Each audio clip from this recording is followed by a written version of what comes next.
তো বন্ধুরা, আজকে আমি সকাল সকাল রেডি হয়ে নিয়েছি, দেখতেই পাচ্ছ। তো যাচ্ছি কোথায়? যাচ্ছি আমার বাবার মায়ের সঙ্গে দেখা করতে, মানে আমার বাবার বাড়ি।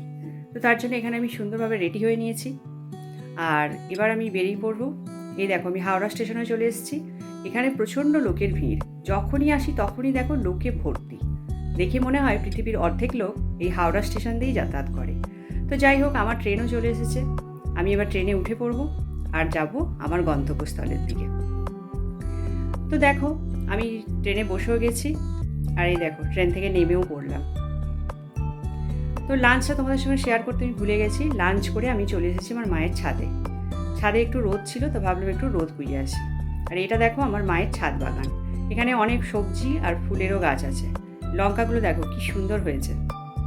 তো যাই হোক, এটাই ছিল আজকে আমার মিনি ব্লগটা যদি ভালো লাগে তো অবশ্যই একটা লাইক করে দিও। বাই।